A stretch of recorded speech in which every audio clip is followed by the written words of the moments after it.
Puasa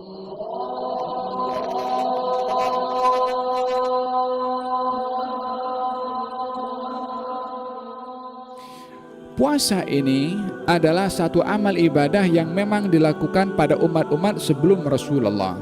Akan tetapi keistimewaan puasa bagi umat ini disyariatkan bagi umat ini sebelum berpuasa untuk bersahur. Sementara puasa pada umat-umat yang terdahulu tidak ada sahurnya.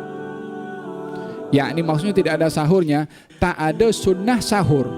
Nak makan tak makan, tak ada sunnatus sahur. Tapi bagi umat ini disunnahkan untuk bersahur.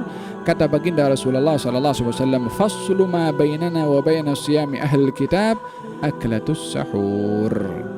Yang membezakan puasanya kita dan puasa ahlul kitab adalah makan sahur. Artinya digalakkan kita untuk bersahur walaupun kenyang, walaupun tak ada minat untuk bersahur, walaupun mampu tanpa bersahur.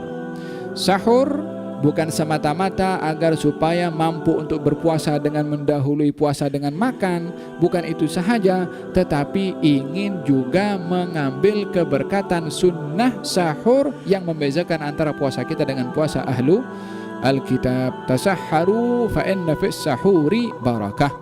Bersahurlah kamu, sesungguhnya di dalam bersahur itu ada keberkatan. Keberkatan sunnah Nabi, keberkatan waktu, keberkatan puasa yang akan dilakukan, keberkatan intizam, keberkatan menyusun cara di dalam berpuasa seperti mana disuruh oleh Nabi sallallahu alaihi wa ala alihi wasallam. Taib, hada berkenaan dengan sahur, ya, arti as-sahur.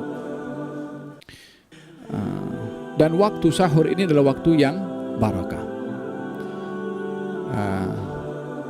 Apa dalam Al-Quran Allah berfirman tentang kalimat sahur, apa?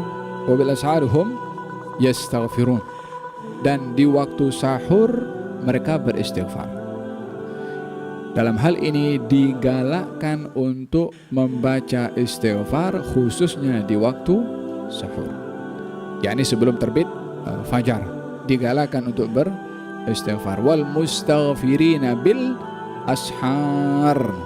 Dan orang-orang yang mulia adalah orang-orang yang beristighfar di waktu sahur. Istighfar bila-bila masih digalakkan, tapi waktu sahur adalah amat digalakkan. Faham tom? Hada berkenaan dengan sahur atau arti sahur. Kami bersahur atau mereka bersahur bersama dengan baginda Rasulullah sallallahu alaihi wa ala alihi wasallam. Lalu mereka bangkit menuju salat subuh. Qultu, kata Zaid mengatakan, kata Anas mengatakan, kam kana bainahuma, yakni berapa jarak antara selesainya sahur dengan waktu salat subuh? Berapa jaraknya? Dijawab, qadra 50 atau 60, yakni ayat, antara 50 atau 60 ayat. Ini yang dikatakan waktu imsak.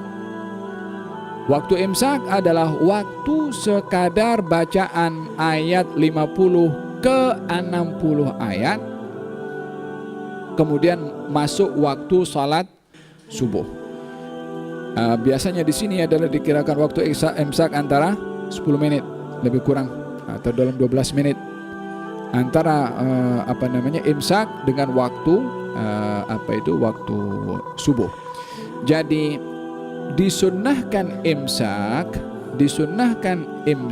bila mana orang ingin berpuasa sekadar 50 atau 60 ayat, maka ini waktu untuk seseorang mencegah diri daripada melakukan perkara yang boleh membatalkan kepada puasa.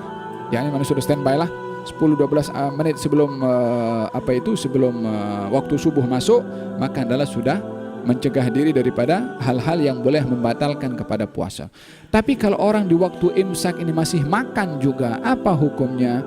Selagi masih dalam waktu imsak dan belum masuk waktu subuh, maka tidak termasuk daripada melakukan perkara yang membatalkan puasa, karena puasa belum bermula lagi. Puasa bermula setelah terbit fajar. Hanya melakukan makanan berhampiran dengan waktu subuh adalah melakukan perbuatan yang tidak digalakkan, tapi tidak menjejaskan kepada sahnya puasa selagi masih makanan itu atau selagi makan itu sebelum masuk waktu subuh. Sebahagian orang mungkin di negara-negara di sebahagian negara mengambil zahir hadis.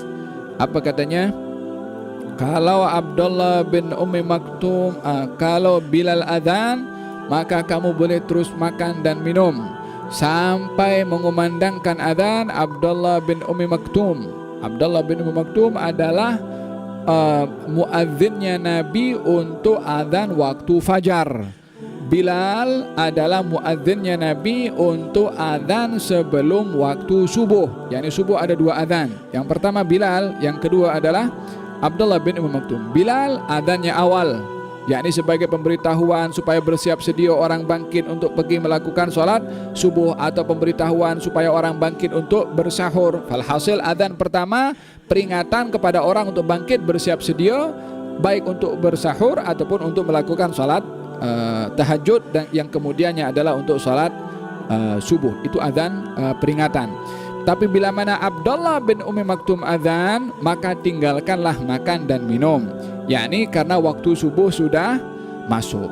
Maka dalam hal ini sebahagian orang mengatakan, ya Nabi mengatakan sampai Abdullah bin Ummi Maktum adzan, yakni difahami selesai daripada adzan. Selagi belum selesai adzan boleh makan, boleh minum. Yani masih Allahu Akbar, belum la ilaha illallah dia habiskan dulu, wala dia minum terus.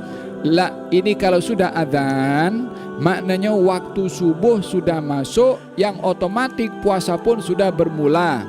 Puasa bermula bukan dengan selesainya adzan atau dengan permulaan adzan, tapi puasa bermula dengan masuknya waktu subuh. Tak ada adzan pun juga tetap puasa bermula dengan masuknya waktu fajar. Faham dong? Sebahagian orang pun di negara-negara Arab lah biasanya adzan masih makan lagi. Jangan ikut. Kita punya pegangan adalah bermula daripada waktu subuh, yakni terbit fajar sudah bermula waktu untuk berpuasa. Hadis yang berikutnya adalah daripada Sahal bin Sa'ad, katanya kuntu atasahharu fi ahli. Saya bersahur di rumah atau bersama dengan keluarga saya. Thumma yakunu sur'atun bi an udrika salatul fajri. Kemudian tak lama daripada saya selesai daripada sahur itu, tiba waktu salat subuh bersama dengan baginda Rasulullah sallallahu alaihi wasallam. Hadis ini lebih kurang maknanya sama dengan yang sebelumnya, yaitu dekatnya selesai waktu sahur dan juga dekatnya selesai waktu sahur dengan waktu salat subuh. Dengan demikian digalakkan seseorang itu bila mana bersahur ambil waktu yang paling akhir. Sebab dalam dua hadis ini selesai daripada sahur, kadar bacaan ayat 50 atau 60 masuk waktu subuh. Bermakna jaraknya dekat. Hadis yang kedua Sahal bin Sa'ad bersahur di rumah keluarganya, tak lama sudah pergi solat subuh bersama dengan baginda Rasulullah. Bermakna sahurnya itu menghampiri kepada waktu salat subuh. Dengan demikian bersahur digalakkan, setelah bersahur itu digalakkan waktunya berhampiran dengan salat subuh. Bila waktu sahur bermula? Setelah nisful lail, setelah pertengahan malam waktu sahur bermula. Mungkin ada 3, 4, 5 jam, bergantung kepada malamnya itu berapa panjang. Walaupun waktu sahur sudah mula, waktu sahur itu awal ada 3 jam contohnya, kita ada 3 jam untuk bersahur, maka ambil jam pertama boleh, jam kedua boleh, jam ketiga pun boleh. Daripada kesemua 3 jam ini, yang digalakkan adalah waktu yang paling akhir yang menghampiri kepada solat subuh. Kadar bacaan ayat 50 atau 60 sebelum subuh, itulah waktu berakhirnya untuk